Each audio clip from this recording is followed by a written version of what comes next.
Hello everyone and welcome to Innovation Tutorial.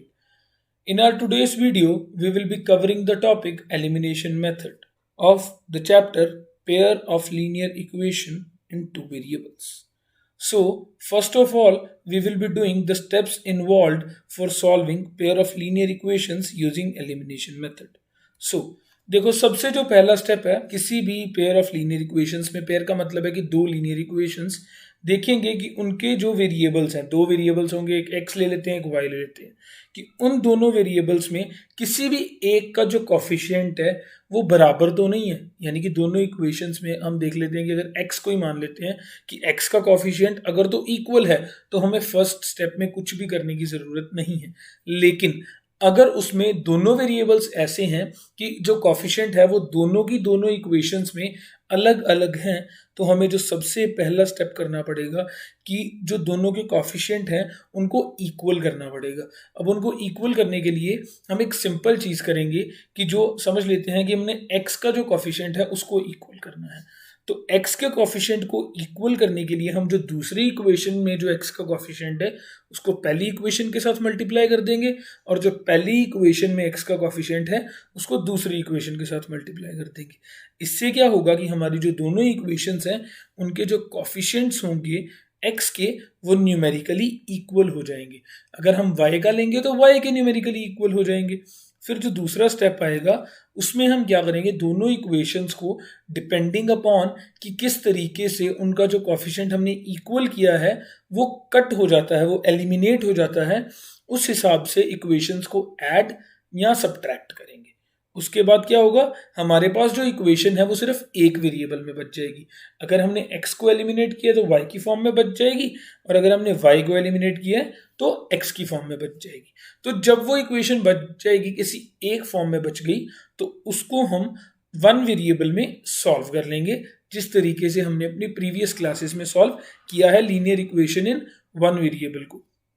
अब उसके बाद जो हमारे पास एक वेरिएबल की वैल्यू आई है, लेट अस सपोज कि हमने x की वैल्यू निकाली है, तो जो x की वैल्यू आई है उसको हमने अपनी कन्वीनियंस के ऊपर डिपेंडेंट किसी भी दोनों में से एक इक्वेशन में पुट कर देना है, और जो दूसरा वेरिएबल बच गया उसकी वैल्यू निकाल लेनी है। तो इस तरीके से हम एलिमिनेशन मेथड को यूज करके अपनी किसी भी इक्वेशन को जो कि linear equation in two variables होगी उसको सॉल्व कर सकते हैं। लेकिन सिर्फ एक चीज़ का ध्यान रखना है कि वो जो इक्वेशन है उसका यूनिक सॉल्यूशन एग्जिस्ट करना चाहिए।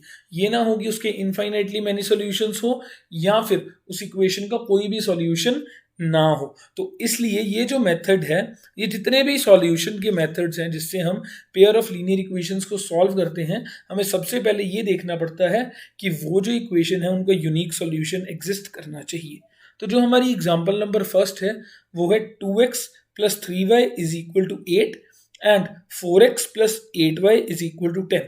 ये हमारे पास हमारी सबसे पहली इक्वेशन है। तो हम स्टेप वाइज चलेंगे। सबसे पहले हम देखेंगे कि जो कॉफिशिएंट्स हैं वो दोनों में, हम एक्स एक्सिस के देख लेते हैं कि दोनों में जो एक्स एक्सिस के कॉफिशिएंट है वो अलग अलग है। फर्स्ट इक्वेशन में कॉफिशिएंट है 2 और सेकंड इक्वेशन में कॉफिशिएंट है 4। तो दोनों के कॉफिशिएंट को, एक्स के कॉफिशिएंट्स को दोनों इक्वेशंस में इक्वल करने के लिए हम फर्स्ट इक्वेशन को मल्टीप्लाई करेंगे 2 के साथ, ताकि उसमें भी जो x का कॉफिशिएंट है वो 4 बन जाए। इसी तरीके से हम अलग अलग स्टेप्स लगा के डिपेंडिंग अपॉन द क्वेश्चन किसी भी इक्वेशन को, उसके कॉफिशिएंट्स को इक्वल कर सकते हैं। तो जैसे कि मैंने बोला कि उसको 2 के साथ मल्टीप्लाई करेंगे, तो 2 के साथ पूरी इक्वेशन को जब हम मल्टीप्लाई करेंगे तो हमारे पास आएगा 4x + 6y = 16। अब क्या हुआ हमारे पास, अब जो हमारे पास दोनों इक्वेशंस बनी वो बनी 4x + 6y = 16 and 4x + 8y = 10। तो ये हमारे पास दो इक्वेशंस बनी। अब क्या करेंगे, अब सेकेंड इक्वेशन को फर्स्ट इक्वेशन में से सब्ट्रैक्ट कर देंगे। जब सेकेंड इक्वेशन को हमने फर्स्ट इक्वेशन में से सब्ट्रैक्ट किया तो इसमें हमें करना पड़ता है साइन चेंज। अब साइन चेंज कैसे होगा, अब देखो सेकेंड इक्वेशन जो है हमारे पास 4x + 8y = 10, उसमें जो 4x का जो साइन है वो प्लस है, वो पॉजिटिव है, तो उसको हम नेगेटिव से चेंज करेंगे, और जो 8y का साइन है वो भी पॉजिटिव है, उसको भी नेगेटिव से चेंज करेंगे, और जो 10 का साइन है वो भी पॉजिटिव है तो उसको भी नेगेटिव के साथ चेंज कर देंगे। तो 4x माइनस 4x हमारे पास आया 0, 6y माइनस 8y हमारे पास आया -2 एंड 16 माइनस 10 जो है वो हमारे पास आया 6। तो इससे हमारे पास क्या हुआ, एक इक्वेशन बन गई, वो बनी वन वेरिएबल में, जो है -2y इज इक्वल टू 6। अब इस वन वेरिएबल वाली इक्वेशन को हम सॉल्व करेंगे कैसे, कि हम देख रहे हैं लेफ्ट हैंड साइड पे y के साथ -2 मल्टीप्लाई हो रहा है, जब ये राइट हैंड साइड पे आएगा वो डिवाइड हो जाएगा, यानी कि y is equal to 6 upon -2, और 6 और 2 को जब हम डिवाइड करेंगे तो हमारे पास 3 आता है, और माइनस का साइन हमारे पास पड़ा हुआ है, तो इससे हमारे पास जो y की वैल्यू आई वो आई -3। अब इस y की वैल्यू को -3 को हम इक्वेशन 2 में पुट करेंगे, हम चाहे तो इक्वेशन 1 में भी पुट कर सकते हैं, हम इक्वेशन 2 में जब पुट करेंगे तो हमारे पास आएगा 4x plus 8 into -3 is equal to 10।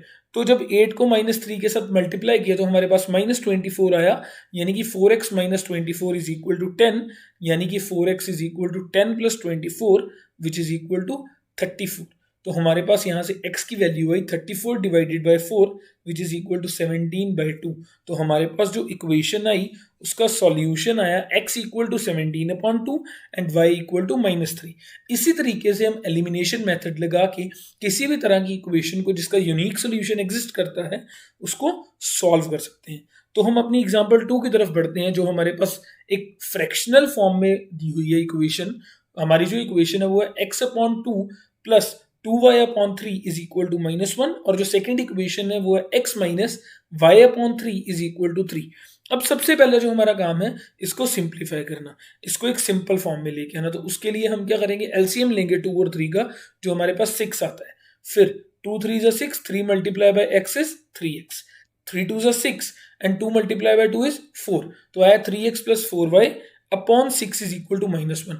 6 जो है वो दूसरी साइड पे चला जाएगा और मल्टीप्लाई हो जाएगा, तो हमारे पास जो इक्वेशन बनेगी वो बनेगी 3x plus 4y is equal to -6।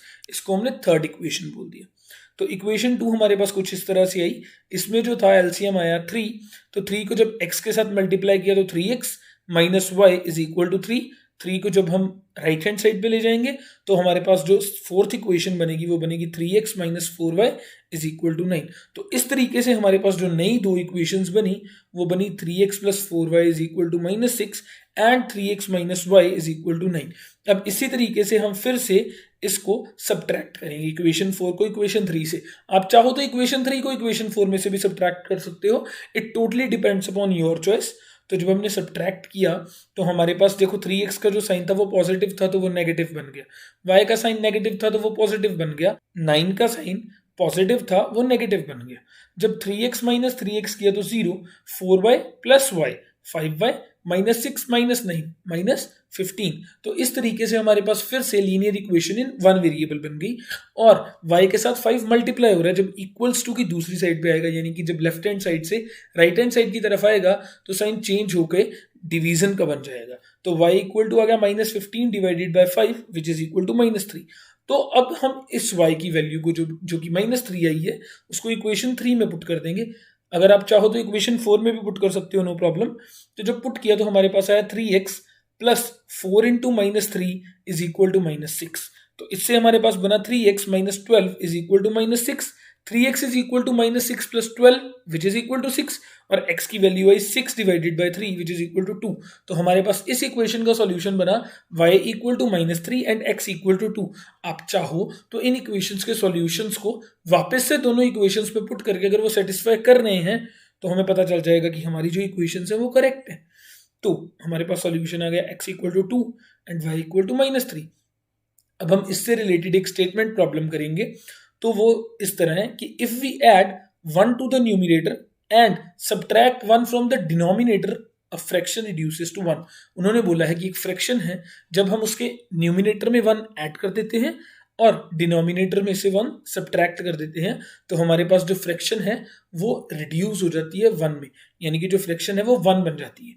और जब हम क्या करेंगे, सिर्फ और सिर्फ 1 करेंगे ऐड डिनोमिनेटर में, न्यूमिनेटर के साथ कुछ नहीं करेंगे, सिर्फ डिनोमिनेटर में 1 ऐड करेंगे तो जो फ्रैक्शन है वो बन जाएगी 1/2।